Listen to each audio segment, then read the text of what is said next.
we're painted a picture of how life should go, that it should be pretty linear. You go to school, you get an education, you get a higher education, and then your life becomes this perfect little bubble. Uh, but the reality of life is that everyone doesn't have an opportunity to have that linear journey, and many people don't want that because they don't know what they want, and that's not at the core of them what they see as a good life. This has been the model of successful life progression in America for the last century. Grammar school, high school, a 4-year college, and then off to the races with your career. That conception of formal training being completed during the first quarter of the life course is just not tenable anymore, because the pace of knowledge expansion and technological change requires that many, many people are going to be engaged in learning opportunities over the course of their entire lives, both for their lifelong employability, but also for their lifelong quality of life. That's Mitchell Stevens, a professor at the Graduate School of Education at Stanford University. He's questioning a deeply entrenched notion of how our lives should be lived. It's a model that is cemented into cultural norms and hardened through how we fund and support education in this country. But now, it's time to take a second look. There are many reasons to question this 20th century approach to education and work, but prominent among them are the increasing length and variability of our work lives. As we live longer, more and more of us reaching the age of 100, how can we continue to learn, to stay competitive in our fields, to acquire new skills, and keep mentally active for a longer, healthier life? From the Stanford Center on Longevity, Century Lives is here to start the conversation. I'm your host, Ken Stern. This season on the podcast, we ask, what would a century-long life look like if we do more than just inherit the rules of the past? If we're able to reimagine how we live, how we learn, how we work, and how we take care of each other, if we could draw a new map of life.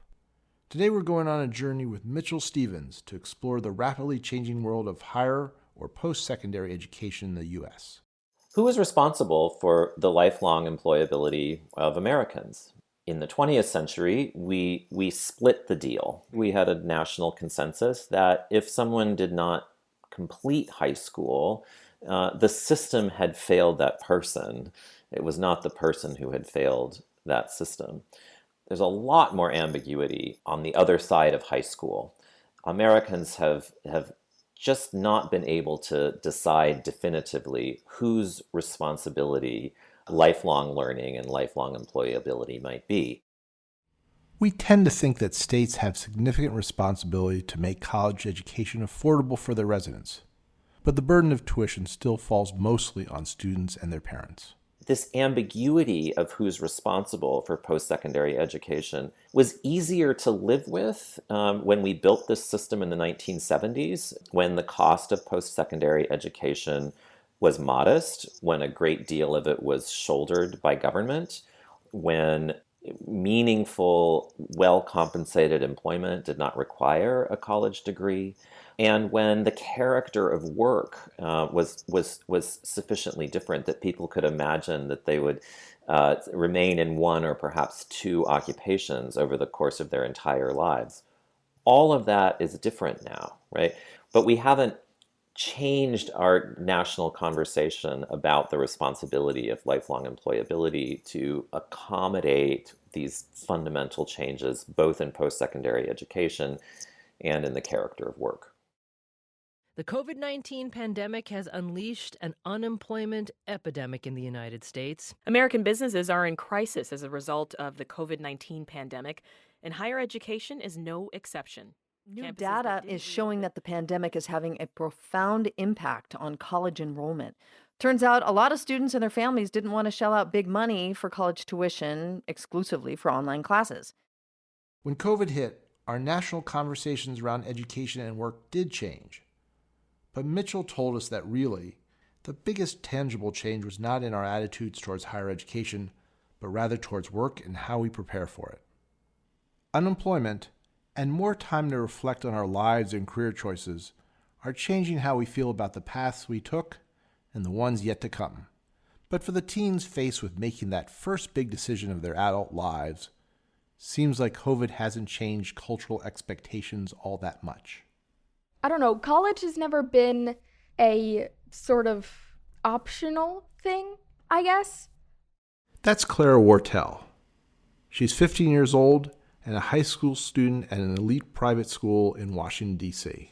My mom went to 2 Ivy League schools for both college and law school, and my dad went to Northwestern, which is also a pretty good school.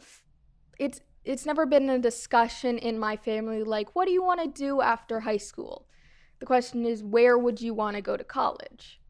I mean, in my eyes, college is the thing you need to get a job. If I asked any of my friends what their dream colleges would be, it would be Columbia, Stanford, Harvard. No one's aiming small. Going to a selective college is the expectation for Clara and her peers, and it's one vigorously nourished by her school. It's in the curriculum to prep for college. There are things in the curriculum like they give you time to write college essays and stuff like that, and so many resources to do it. If you said you didn't want to go to college, they would try to convince you otherwise. I mean, obviously, in the end, it's up to you, but they wouldn't see it as a final decision. As Americans, we attach enormous weight to a degree that most people earn between the ages of 18 and 22. So much that the average bachelor's degree holder earns 34% more over a lifetime than an associate's degree holder, and 84% more than someone with only a high school diploma. But is our country's unique fixation on the 4-year degree justified? Is what we learn at age 20 really so useful that it makes us more economically valuable 40 years after the fact? Mitchell sees it differently. The whole project is premised on the illusion that full-time 24/7 residential co-presence is primarily an educational project. It's primarily what social scientists call a social reproduction project. It's a mechanism whereby families can sequester their children at the height of their sexual lives to only interact with carefully curated others. And it works like a charm, right? I mean, demographers call it educational homogamy. It's the extent to which people marry others on the basis of comparable educational credentials. And that's a very powerful technology for preserving social advantage over time. And it's a very important reason why demand for residentially segregated, admission selective schools has only gone up in the pandemic. There's a huge economic penalty for the 2/3 of Americans who don't get a 4-year degree, and it should come as no surprise that our higher education system is segregated in this way. In fact, it's a legacy we've been carrying for a long time. But if we look back at the historical moments that led us to inherit this model, we might realize that we're now in a moment of change ourselves. Higher education was largely a project of white Christian elites who were either building it for themselves or giving it away virtuously to others.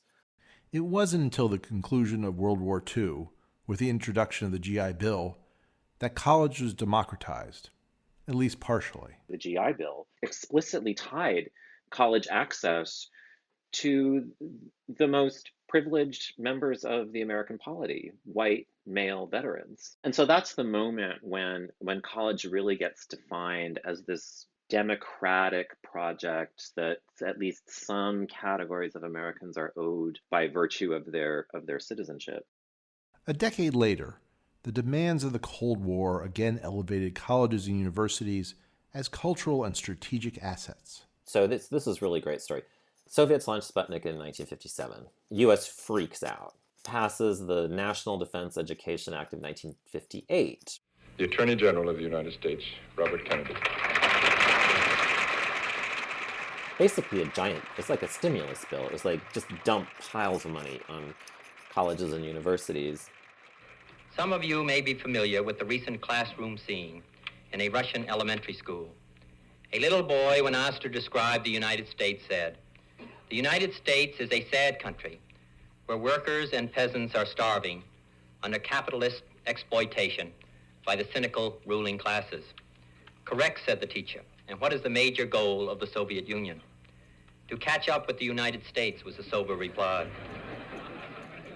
And it's that momentum that President Lyndon B. Johnson builds on with the Higher Education Act of 1965, which not coincidentally, passes the year after the Civil Rights Act of 1964. If you give Black Americans an equal opportunity for higher education, and then you put a ballot in their hands, they will carve their own destiny. The ballot has become a fact. And now the doors of our colleges and universities, doors that stand ajar, must be opened completely to all of our citizens, of all races, and of all economic conditions. In the wake of the Civil Rights Movement, the Johnson administration was explicitly tying higher education access to projects of social mobility and inclusion for non-whites and women. It was very successful in broadening the inclusiveness of higher education from the 1960s forward. But a decade hence, only a decade hence, in the 1970s, white Americans begin to become much more skeptical of their government in general and of government subsidy of higher education in particular. This is when the tax revolts of the 1970s that began in California with Proposition 13 took off and swept the nation very quickly.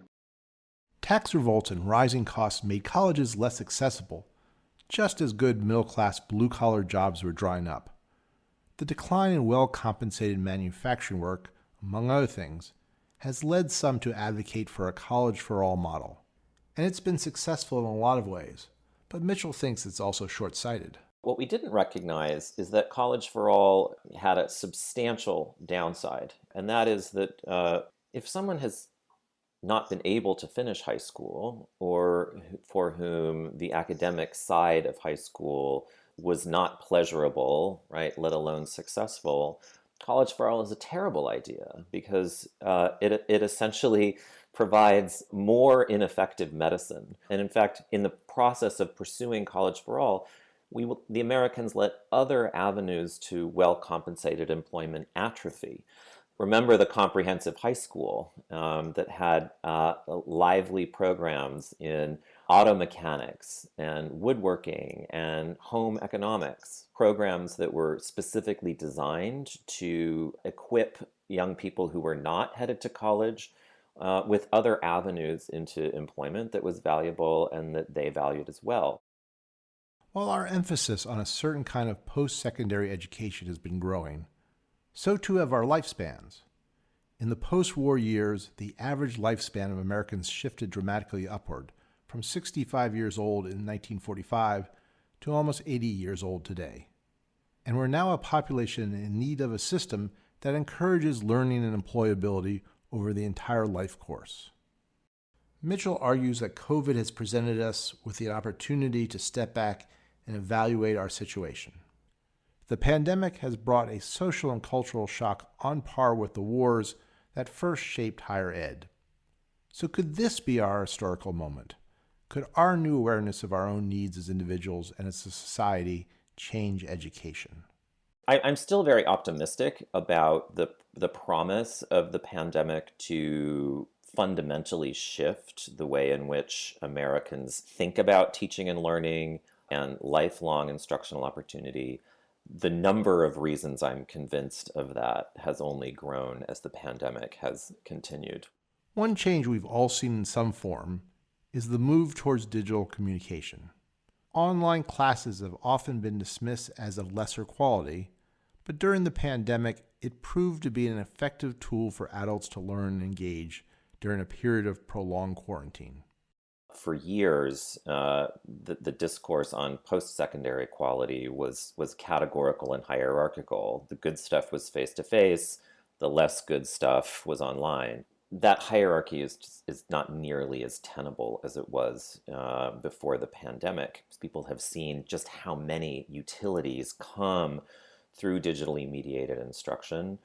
And while we're engaged in teaching and learning in this way, we're also amassing vast amounts of data that can be used to systematically observe what kinds of interactions work well for what kinds of learners and which topics and in which kinds of contexts. Because educational institutions have had to adapt to more online courses since COVID started, it looks like digitally mediated instruction might finally be promoted in our hierarchy of educational opportunities. But it's not news that this mode of education opens a lot of doors for learning. Take Alwyn Lee, for example, now 51 years old and originally from Ireland. I moved here to Indiana in 2000, so I was an adult. I had actually met my husband on the internet, and when we finally eventually met in person, and it all went fast from there. Before Alwyn moved to the States to be with her husband, she was pursuing a degree in therapeutic counseling. Her plan was always to pick back up on her studies once she settled down in the U.S. But then her daughter Shirley was born, and she was born with Down syndrome. Shirley was very ill when she was born, and so that became a very difficult process for me, and it totally ruled out college at that point. I was able to get my job in the bank without a degree, so I was able to do that, and I was able to, move around within the bank in various different positions each year. But in terms of progressing at work and being able to do something more and being able to follow a career path, it was definitely a barrier there without a degree, which is what prompted me to start going back to college. With her responsibilities as a mom and caregiver and the mental health challenges she faced, Alwyn struggled to find the right form of higher education. In-person school wasn't a good fit, and online courses were then so underdeveloped that it was hard to absorb the material. But then Alwyn found an institution that worked for her, Purdue. Purdue has synchronous instruction, and that was a huge thing for me, that I was actually still having that face-to-face with the instructor. The class was involved, we had audio, so we were all sort of giving input and receiving output, which is important part of learning, I think. They're very, very flexible in terms of how you're learning. It's all on your own terms. It fits your lifestyle, it fits your timetable, and it fits your work commitments. Online learning isn't for everyone. Clara, the high school student you met earlier, is like many of her peers categorically opposed to doing it again. But polling during the pandemic showed that many adults were highly satisfied by the burst of online learning during the Great Quarantine. It makes sense. As we age and take on more responsibilities, remote learning provides needed flexibility and personalization to the learning experience. More and more of us may look to online options as we seek certificate programs or additional degrees to move ahead in our careers. But Mitchell says it's not just the newly accepted possibility of online courses that COVID has changed, it's also how we feel about education and work in our lives. A great many Americans have rethought the bargain that they've struck with their employers in terms of time and money. They have seen that life can include many more things than paid work, and that life outside of work with a partner or children or in the community or in nature or in home improvement can offer rewards that are substantial enough that they are rethinking their relationship to paid employment. That's a substantial interruption in people's cognitive presumptions, right? It means that they're going to be thinking twice or three times about whether they will return to the same occupation, to the same employer, with the same level of temporal commitment, right? So they may, in fact, be open to new learning and occupational opportunities that may take their lives in different directions. In the last few years, there's been an explosion in demand for adult learning courses and certificate programs. as more and more Americans realize they need to expand their skills and expertise. Today, there are almost 1 million unique credential programs being offered in the U.S. It's the new Wild West of American education, one that is marked by rapid growth and light regulation. And the best established institutions aren't necessarily equipped to lead this transformation. Economically vested as they are in the 4-year residential model, well-resourced American universities play little role in this world of adult education. Community colleges do contribute, though the cash-strapped nature of their system means they currently play only a secondary role. That leaves a huge vacuum in adult education, and it's being filled by a wide variety of non-traditional players. Organizations that are not schools, that don't want to be schools, that are not regulated as schools, providing credentials and promising that those credentials have exchange value in labor markets to rival associate or undergraduate degrees. I'm talking about the Amazons and Cisco's and Coursera's of the world, who are very eagerly moving into what has become a burgeoning market for alternative post-secondary credentials. Innovation and competition aren't necessarily bad, especially when incumbent organizations are not fulfilling educational needs. But still, while there's a great deal of energy and enthusiasm and talent and capital that's going to alternative credentials, there's very little that protects consumers of credentials from being defrauded. I often say that as a consumer in California, I can purchase a used car sight unseen and have greater confidence in the quality and value of what I'm purchasing than if I enter the market for a post-secondary credential in the United States.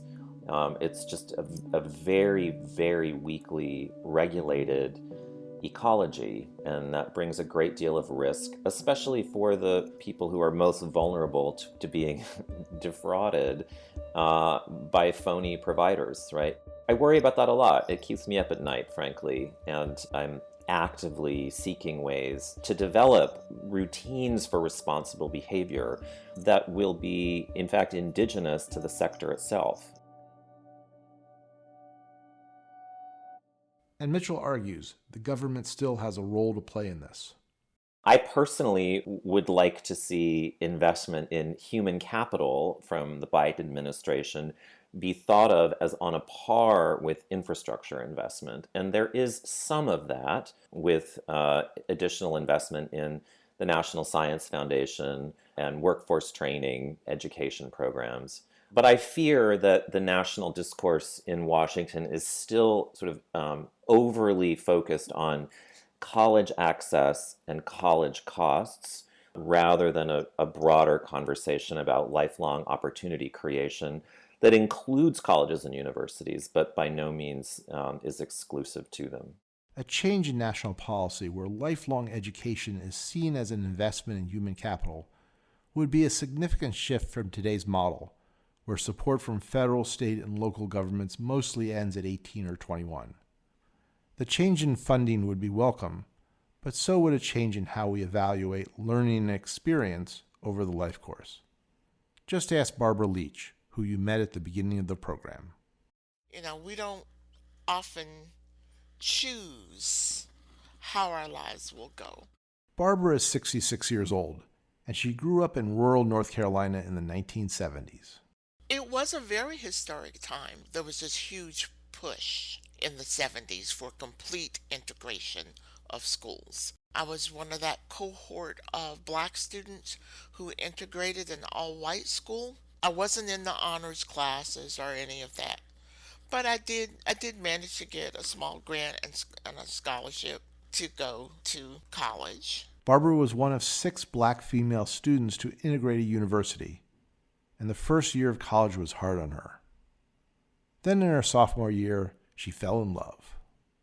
The age-old story, I thought love would be the answer to all of my other issues, and it wasn't. Got pregnant, And then that opened up a whole different set of obstacles to getting an education. A few years down the line, when she was 10 and again 11 years old, Barbara's daughter attempted suicide. Barbara was suddenly thrust into the world of child mental health.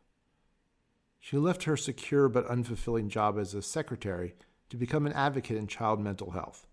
She volunteered, got involved however she could, started and ran a nonprofit, took online courses and completed certificate programs, came to work at the University of North Carolina at Chapel Hill, and still. I've seen jobs that I really thought that I'd be great at, but I couldn't apply for them because I didn't have a bachelor's degree. So even though I've had 30 years of experience, I don't qualify for the job. Many of us are now wanting more formal education, perhaps to get to the next level in our jobs, or to help us transition careers, or maybe just to learn something new. All those things have proven career and health benefits, an important part of our vision for the 100-year life. At the same time, though, our system continues to place an enormous social and economic value on the 4-year residential experience, to the lifetime benefit of those who can take advantage of those opportunities, and to the lifetime detriment of those often economically disadvantaged who cannot. But even for those on the higher end of the income distribution.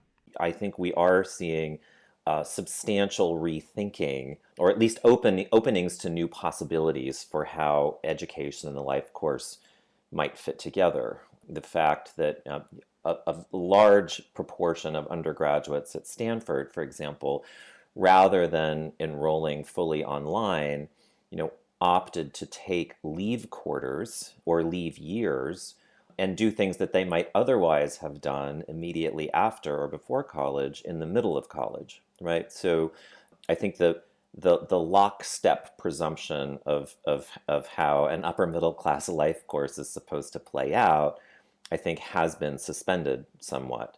Now, I'm optimistic enough to think that, as is often the case with cultural change, when relatively privileged groups start doing things differently, it normalizes the possibility of those alternative strategies for other people. As for the future these groups might be ushering in, here's Clara Wartell's reaction to going back for more schooling later in life. Yeah, why not? I mean, in high school, I did Algebra 1 in 8th grade, and I'm doing Algebra 2 this year, and I had to review over summer because I don't remember all of algebra, and there's more I can learn. Why not keep doing that? I don't think that has to stop. It's the same concept as school, just sort of stretched out longer. I don't think that's a bad thing. Sure, it sounds a little funky, sort of a out of the box idea, but I think at least I would go for it. She even finds the possibility of multiple careers during her lifespan intriguing. I think it's almost relieving that the thing that I pick first doesn't have to be my end-all be-all. That there is even enough time to do up to 7 different jobs, 7 different careers. Like, the fact that that is possible and a lot of people do that is sort of opening for some things. Because, you're 18 where you decide where you want to go to college. It's sort of early to pick everything you want to do in your life, and yet that's all the pressure you have on you. But I guess I don't want to say it's easier to change than you'd think, but it's more in the realm of possibility. And I like that. I believe you're a lifelong learner, and I won't stop learning just because I have my degree. I think we all should be permanent students, because the day you think you know enough is the day that you are really kidding yourself. We don't know enough because things are changing so much every single day, and so you should be still learning. I feel like my life is just beginning now at 50, basically, because I have finally found a job that I really love doing. I've finally got my degree. My life went in so many twists and turns. I wish I could change some of the outcomes, that I didn't have to work so hard to get where I was now. But I didn't give up. That's the one thing I hang on to. I didn't give up. I keep going. I keep chipping away. And here I am. That was Alwyn Lee. Join us next time for the final episode of this season of Century Lives. My middle child, who was 21, just graduating from a good university, good degree in economics, and he said, "Dad, I'm not going to get a job next year." And I was not pleased by that, because when I graduated, if you took time out and then went to get a job, it was a problem. And he said, "Dad, it's not like that anymore." What does the future of work hold for generations living to 100 and working to 70, 80, or even 90 years old? That's next time on Century Lives. The producers of Century Lives are Carrie Thompson and Ava Ahmed-Beghi. Music for this episode was provided by Ramtin Arablouei and Audio Network. Additional archival clips are from NPR, KVLU, WBUR, WRVR, and KUT Radio. Special thanks for this episode to Jamie Allman, Purdue Global, and Opportunity at Work. Century Lives is a production of the Stanford Center on Longevity, where our mission is to support ideas and research so that century-long lives are healthy and rewarding ones. You can find out more about us at longevity.stanford.edu. Support for the Stanford Center on Longevity comes from the Annenberg Foundation, dedicated to addressing the critical issues of our time through innovation, community, compassion, and communication. Thanks for listening. I'm Ken Stern.